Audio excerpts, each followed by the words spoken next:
Okay, everybody.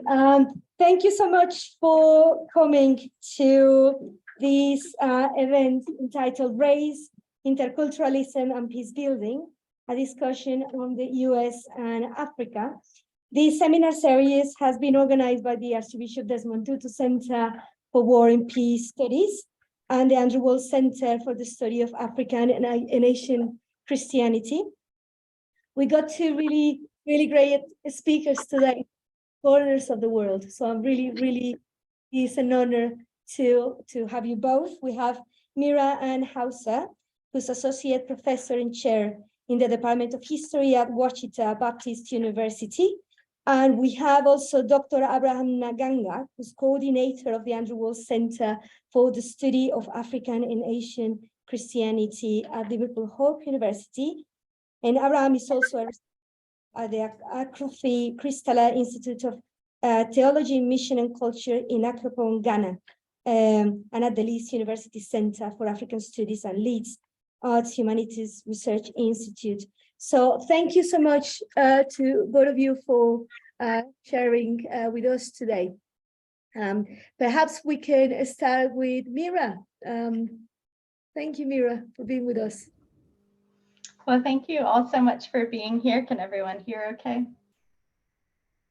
Good. Yeah. Thank you all so much for being here today. And even though I'm from the US, most of what I'm going to talk about centers kind of on South Africa. And so it's a perspective from the US, but not about the US necessarily. My work deals mostly with people fighting apartheid, which was a system, as many of you know, if not all of you, of institutionalized racism in South Africa from 1948 to 94. And it followed segregation and colonialism and really sort of repackaged them in some very different ways from what it had been before. And then ultimately there was this negotiated transition that ended the system. And my previous work, my first book, was about lawyers who worked on behalf of political detainees and other folks who were abused by the system. And so dissent was very much squashed under that. And what I've been working on since then is kind of the after story of that. And so this is a pretty new thing in a way, in that it's still unfolding, and that's uncomfortable territory sometimes for an historian. And so we like to study things that are very much done, which is sometimes where we are. But this is a contemporary story in many ways, both for folks in South Africa and then as well just for myself still processing this. I actually sent off a lot of what I'm going to relay to you as an article on Saturday, so it's still very new. But you know, when apartheid ended, most of us know that the Truth and Reconciliation Commission, at the behest of Archbishop Tutu, for whom the center is named, operated from 1996 to 1998. And the TRC had a few main aims of trying to really kind of overall figure out what had happened during apartheid and have South Africans have conversations with each other. And so South Africans who were in the majority in South Africa, who were Black and who were classified as non-white, had experienced the abuses of the system. Some white South Africans had experienced the abuses of the system. And then to various degrees, people had sort of denied in some cases how apartheid was playing out, especially with relation to people who offered dissent to the state. And so the TRC really tried to elicit information about that. And so people could address it as victims seeking information about their loved ones or about what had happened to them.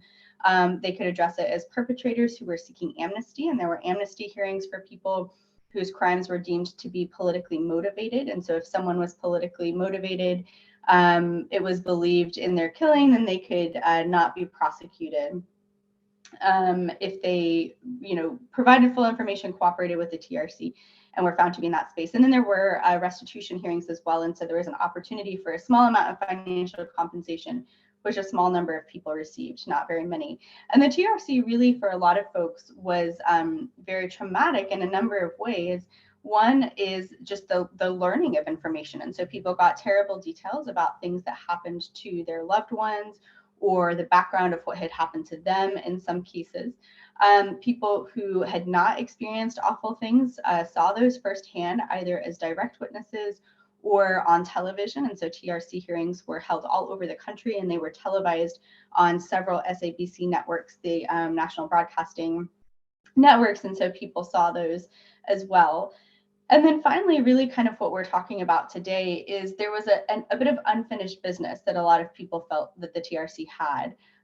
Some of that was because of the mandate of it, and the fact that it was a very bound sort of thing. And so, of course, processing trauma on an individual level, on a societal level, takes a long time, and doesn't always happen within that 2-year time frame. There was also a pressure that people noted to sort of act nicely, if you will, for the cameras. And so there were instances where, people felt very comfortable saying, I don't forgive this person who killed my relative. But there were also instances where people said, well, the television cameras were rolling, everyone was watching, I had to act nice to this person who I really didn't feel very nice toward. And so this question of remorse and accountability became a big part of that.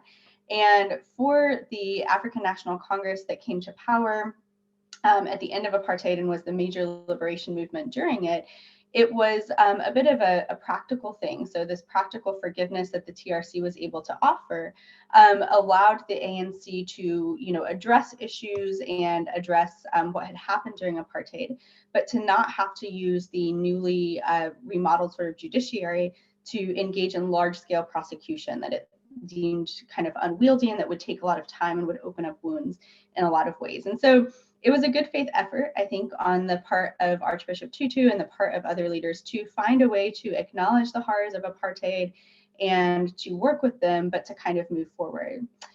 At the end of it, there were a number of folks who really expressed some ways in which they believed that it had not necessarily worked in the ways that they intended, and some honesty about the pain that they believed would continue to linger. So Ellen Kuswayo, who was a former Black consciousness activist as a student and then was a member of parliament in the government of national unity, said that sometimes I can forgive the National Party for what they did to us as adults, but I can never forgive what they did to our children. They saw our children as children because the color of their skin was different from their own.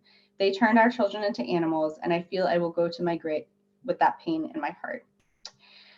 When Nelson Mandela received the final TRC report in 1998, he talked about that guilt, and he talked about it in a sense of something that had been exercised and something that had been put forward.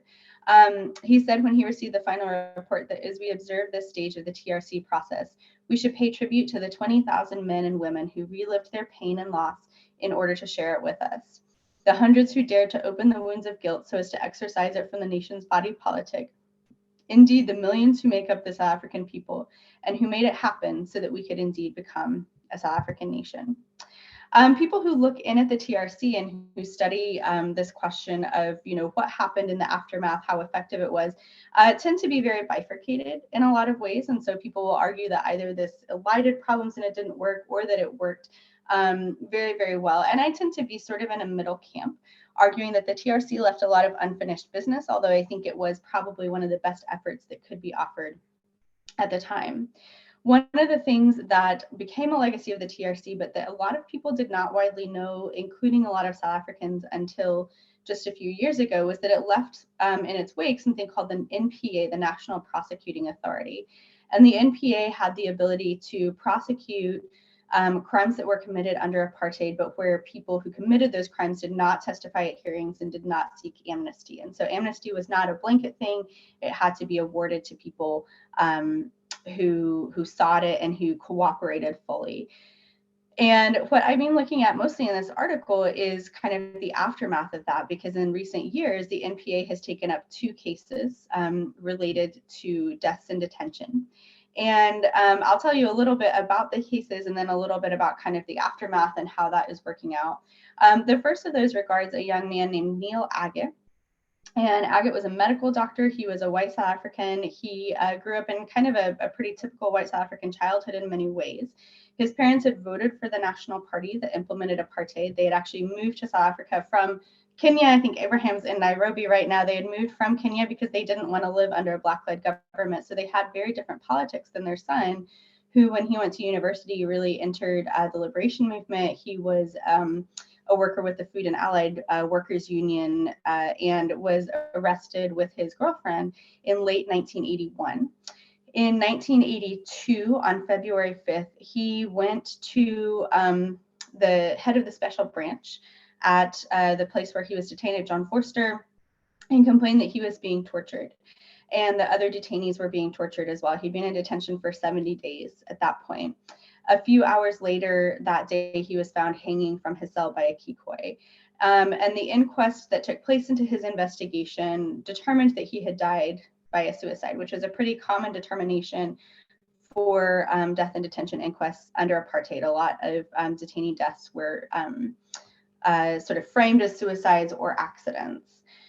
Agate's family didn't believe that he had died by a suicide, but they decided at the inquest actually to accept that understanding because they figured that if they did that, they could maybe argue at the behest of their lawyer, George Bezos, they could maybe argue that Agate had been driven to suicide by, folks who were torturing him, and that maybe they could get a culpable homicide indictment and then eventually conviction, as opposed to an indictment for murder, which is what they really preferred.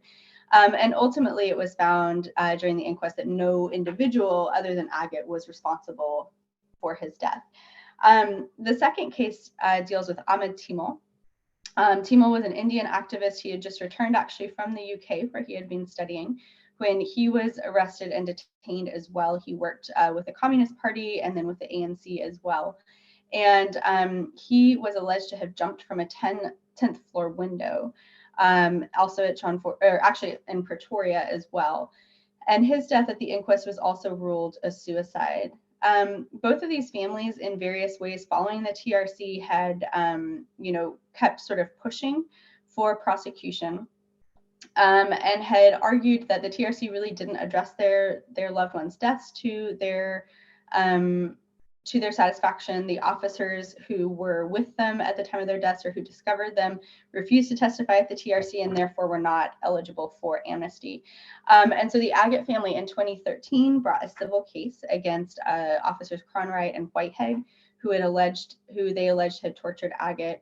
The Timol family kept pressing for criminal charges through the NPA, and eventually inquests were launched into their deaths in 2016 and 2017, respectively. And so in 2020, Timol's death was actually ruled as a killing. And the magistrate who made the ruling talked a lot about the inquest evidence that he believed had been shammed and fabricated, including the quick removal of his body from where it was found, medical evidence that a lot of his injuries that led to his death had probably happened in the hours and probably days before he died. And then just things that he had heard from other witnesses in terms of torture and things that happen in prison. He also talked about inconsistencies in the testimonies of security officers and the ways in which detainees had been intimidated and asked not to talk. And so all of that was evidence that this probably was an intentional killing and cover-up. Joao Rodriguez was found to be the officer who was most responsible for Timol's death. He unfortunately died while he was awaiting it. He was indicted actually, and he was awaiting trial for his death. And so he obviously was not prosecuted as a result of that. The ruling on Agate came down earlier this year, and his death was also ruled to be, the police were also ruled to be culpable in his death. Cronwright, who the family had alleged had tortured him and who Agate had alleged had tortured him, died several years ago, and Whitehead died in 2019 while the inquest was still going on. So there is a possibility, NPA has said, that it might bring charges against other officers who were present in either of those deaths, but obviously that has not quite happened. And so looking at the NPA as a kind of continuation of the TRC gives a lot of lenses into how South Africans have viewed the transition from apartheid. And there are a lot of other things we can use, obviously, to give lenses. There's a lot of public discussion about what that transition has meant and how substantive it has or hasn't been.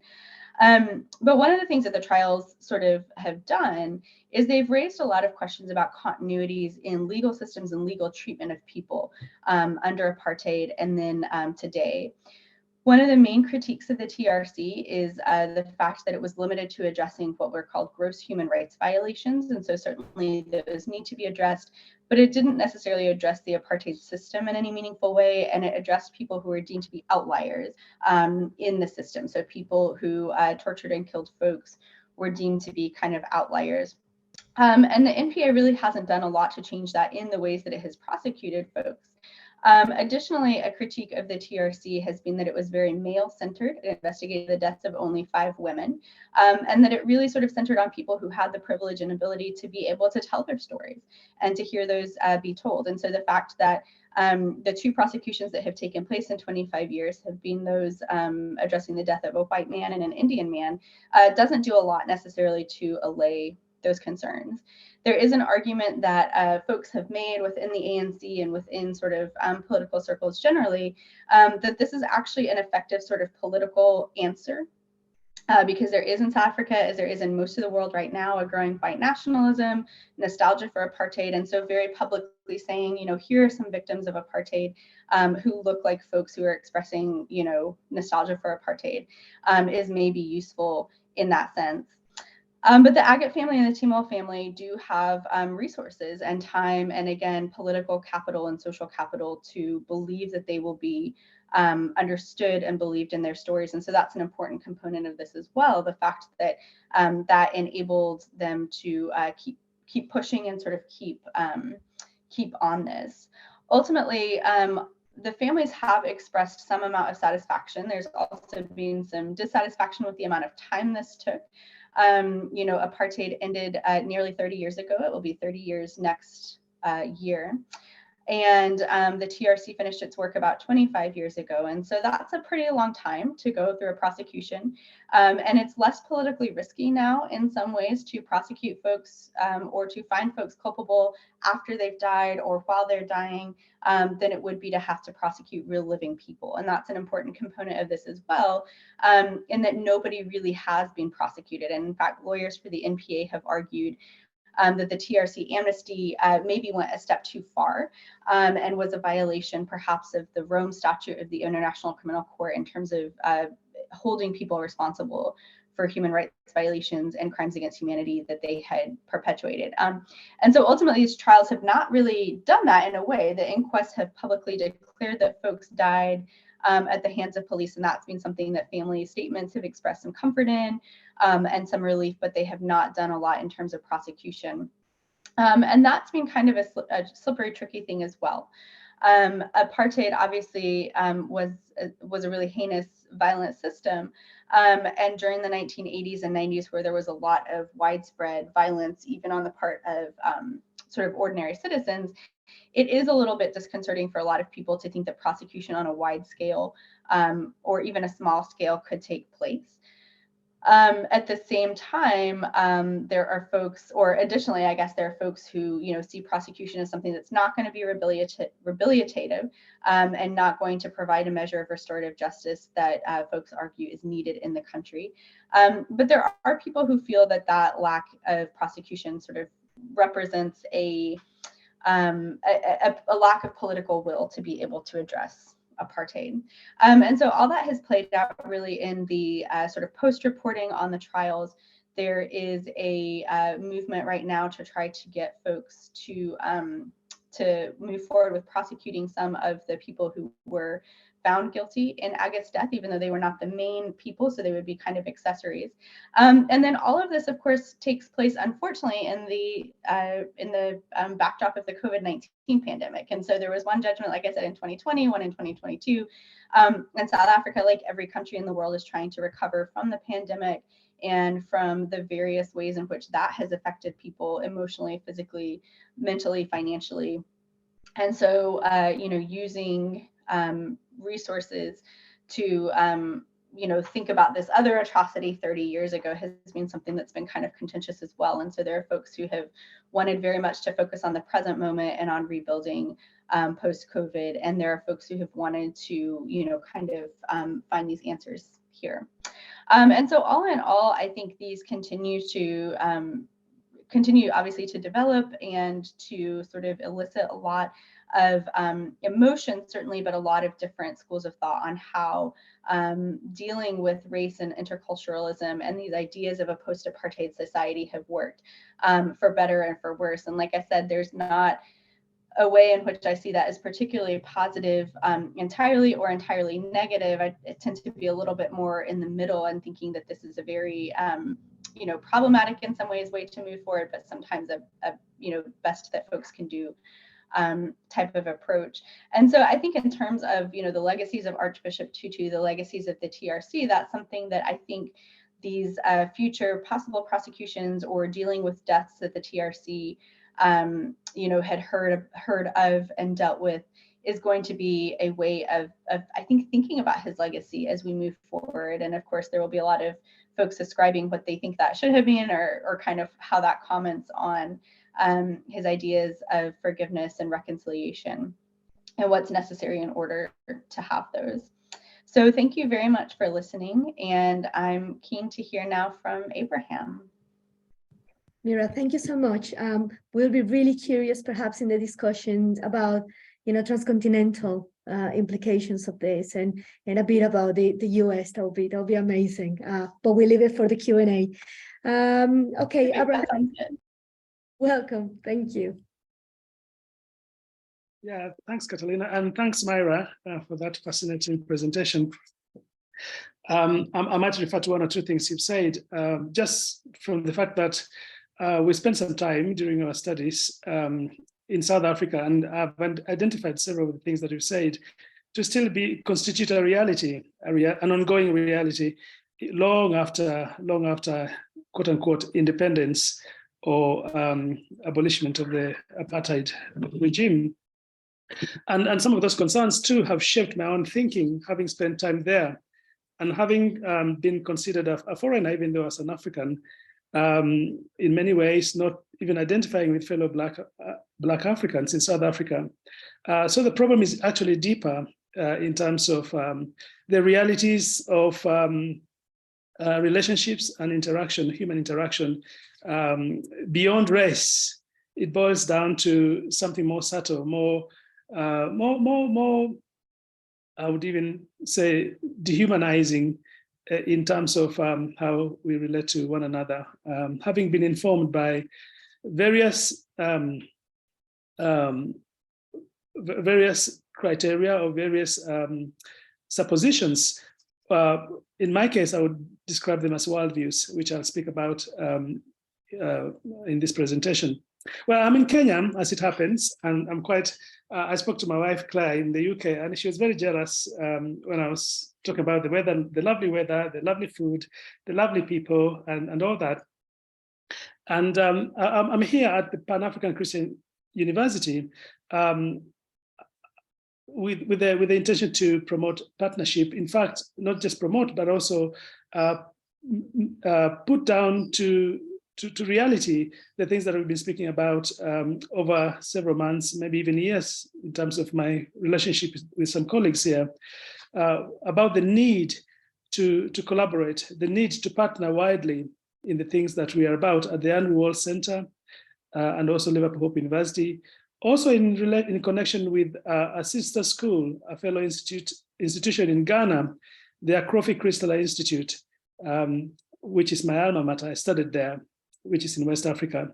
I should apologize on their behalf, folks from SEI. The timing didn't quite, it actually clashed with class time at SEI in Ghana. So that's why many of my colleagues there and students who were invited are not able to join us, because it's kind of, we started earlier in relation to Ghana time. Well, I'll just share a screen here just to give you a geographic sense of where I am. Is the screen coming through, Catalina? Oh, great. So this is Kenya. I'm saying charity begins at home. My journey of learning at postgraduate level really began outside of the country in terms of understanding the dynamics of what's speaking about today. Obviously, I grew up in a very plural society, multi-religious, multi-ethnic in many ways. Where I grew up, you had Asians, you had Somalis, you had all the different African groups. I said to people, my mom could speak 7 languages, and that was not without any struggle, just because we were surrounded by these communities within whom and among whom we identified as fellow Kenyans or fellow Africans. We walked through mosques, through Hindu temples as we went to church. This was a reality of your life. For a while, during my primary school education, my desk mate was a Somali girl. She was Somali and she was Muslim. And apart from sharing classes, we didn't have much other in common, but we got along. We interacted on a daily basis. So that multi-religious, multi-ethnic background kind of, perhaps looking back, shaped my attitude towards my journey of learning. Kind of, if you like, a voyage, an Odyssean voyage, in search of the golden fleece outside of Kenya, in Europe, where for a while I felt lost. Not lost because I didn't have the aptitude to learn, but because I couldn't really connect things deeply in terms of my own African sense of identity and also religious sentiment. That journey will take us back all the way down to South Africa, where our postgraduate studies commenced. You had to come to Kenya, you would then go to South Africa, and then Ghana, where you finalized your classwork and then wrote your dissertation or thesis. Of course, those places bring to you different perspectives. You meet different people. South Africa, we come face to face with African indigenous religions, like the Isaiah Shembe movement. It's in your face. You see how they dress, you see how they sing, you see how they eat, and so on. Some of those members were also my classmates while in South Africa. So this multi-religious, inter-ethnic reality for me also became a keen interest during my doctoral work. And I felt I needed to begin at home, to begin in Kenya. So I read Facing Mount Kenya, written by Jomo Kenyatta, published in 1938. The subtitle of that book, Facing Mount Kenya, is The Traditional Life of the Gikuyu People. Well, the Gikuyu people are the largest ethnic group here in Kenya. They live around Mount Kenya region. If you can see my cursor, just there, you can see Central Province right there. And Mount Kenya itself is the highest mountain in Kenya. Well, Kikuyus believed, the Gikuyu people, my people, believed that their god Ngai resided atop Mount Kenya. Well, the photograph you see is quite a disappointment because this is a recent photo that shows how deforestation and how environmental changes have caused the complete meltdown of the snow that covered the mountain. It used to be covered, even in my childhood, 30, even 25 years ago, there was a lot more snow atop Mount Kenya than it is today. So the Gikuyu people, my people, looked at this very high mountain on the slopes of which they lived and farmed and had their being. And they beheld this glorious presence, this shiny mountain, and they named it Kerenyaga. That is the glorious mountain, or the mountain of glory. And that's where Kenya actually gets its name. It's the highest mountain in Kenya, and the Gikuyu people knew it. And so, over the centuries, Gikuyus imbibed a worldview or a mentality, or if you like, a map of the world that was informed by their perception of their own identity. A people who lived on the slopes of the highest mountain. So their God had to be a great God, greater than their neighbors, perhaps, their far distant neighbors. I should say they were fair enough to grant their neighbors, their immediate neighbors, the Kambas, the Ndorobos, the Maasais as well, a kind of a fair sense of representation. So because this same guy who resided atop Mount Kenya could visit, well, it was visit, not residence, could visit their neighbors. And when he visited the Maasais, he resided atop Ngong Hills. These are hills, they're not mountains. When he visited the Kamba people to the eastern side, he would take a boat atop Mount Kilimambogo. This is a much smaller mountain compared to Mount Kenya. I'm sure you've never heard of Mount Kilimambogo. So you can see how the worldview of the Gikuyu people informed their sense of, well, I say superiority over their surrounding neighbors, and especially over their distant neighbors. And of course, if you fast forward, you'll recall in recent history, I mean, we're talking about just in the 90s and also just 10 years ago, 2013, the violence that befell Kenya, informed or fanned by differences that are born out of religion, not only ethnic differences, but also perceptions of their worldview. So, well, someone might say the Gikuyu were also victims. Of course they were, but they were victims of a scenario, of a political situation which to a large extent, they were responsible in terms of the successive regimes of Kenya and successive injustices that have befallen other tribes, even at the hands of Gikuyu people. So worldview, in short, determines our theology. Our worldview determines our theology, but not only our theology, but also the way we relate to our neighbors. There's a direct correlation between our worldview and the way we relate to our neighbors. So you could think of terms like exceptionalism. Every major tribe, every major nation, every major power sees itself as exceptional in relation to other tribes. We see this in global politics. You know, we see this in the current rivalries and clashes that are, you know, unfolding before our eyes, in front of us, you know, our TV screens.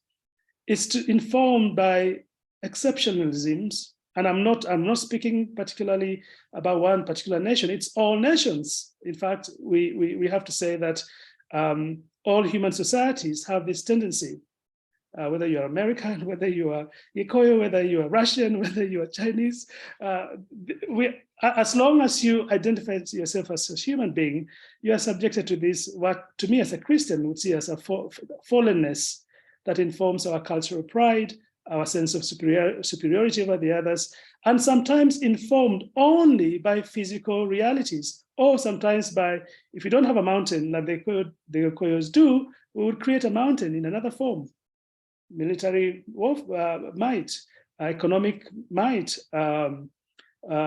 colonialism, all those things. So it's a very human, and I said this having, as I said earlier, lived among many different kinds of people. Well, kinds, I don't know whether that's even allowed, many different contexts, and whether they're black or white, if you accept those definitions of people groups, and seeing that the humanness of us all is such that none of us can speak of being better than the other or being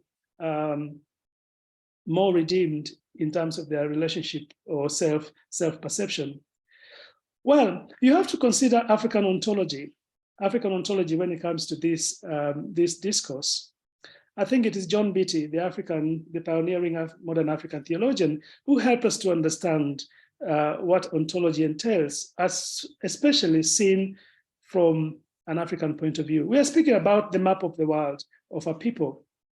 And he says, in connection with African ontology, it's constituted of a sense of a supreme being, or the reality of a supreme being, spirits, inanimate beings and animate beings, of course, humans, as well as plants or animals, and also natural phenomenon. So that constitutes natural African ontology. And those are the elements that define worldview. Well, there's such a commonality among Africans about those elements. If you go to the Gikuyu people in East Africa, or even in West Africa and Southern Africa and elsewhere, you'll find a commonality about those elements that constitutes African ontology. While Andrew Walls, after whom our center is named, also speaks of worldview by describing it as map of the world. And when it comes to the map of the world of the African people, Andrew Walls says, the map of the world of the African people is a very large map.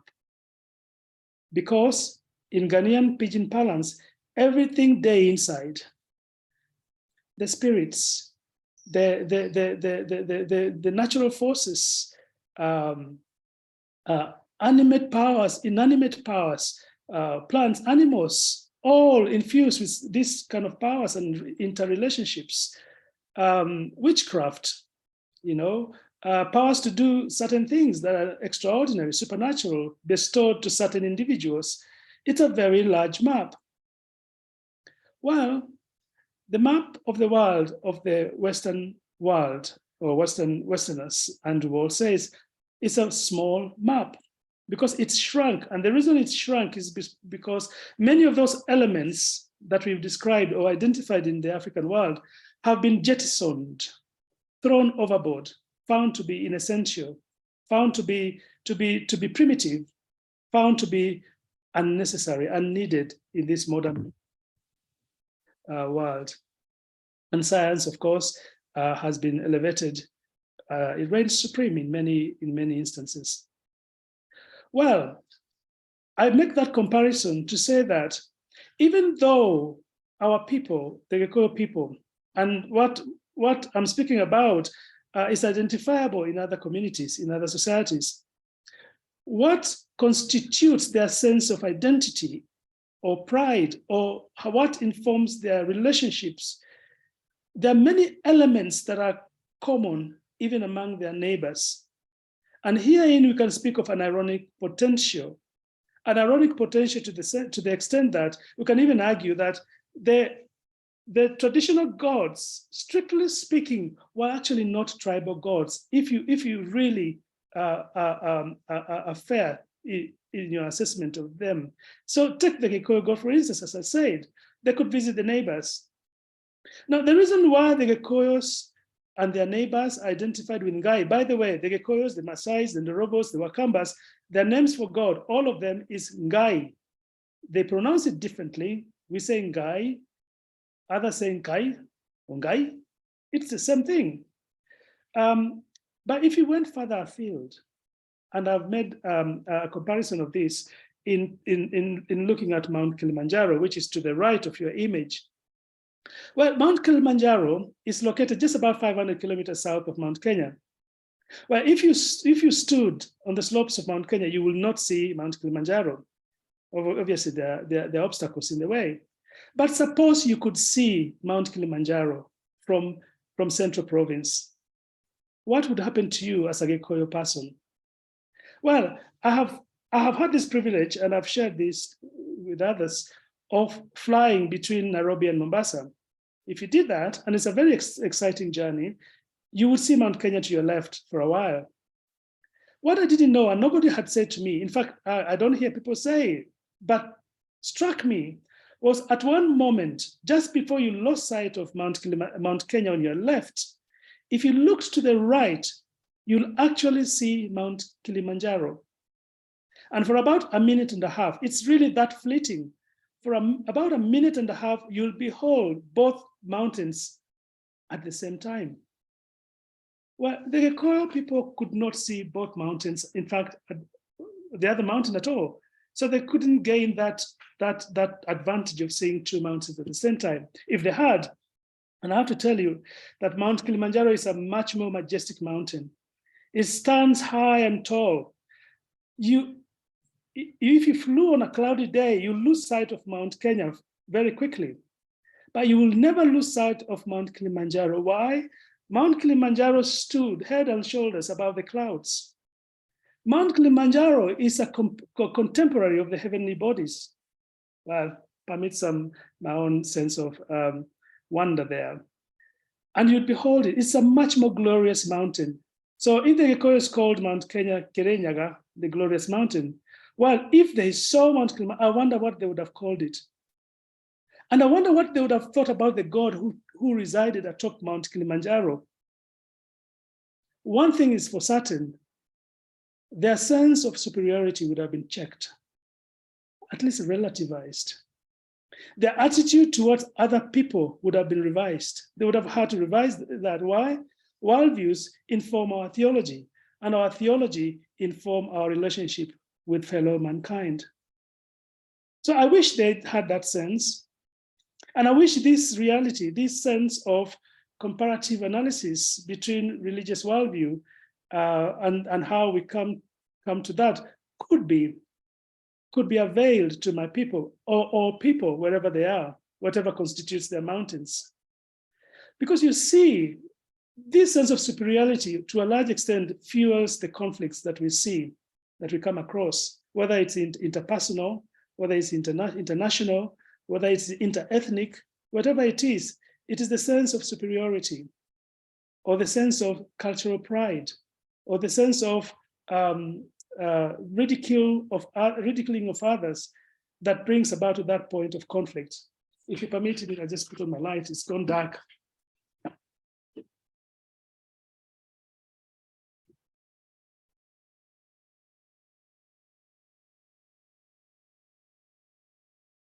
So my time is soon running out. I should bring this to a close.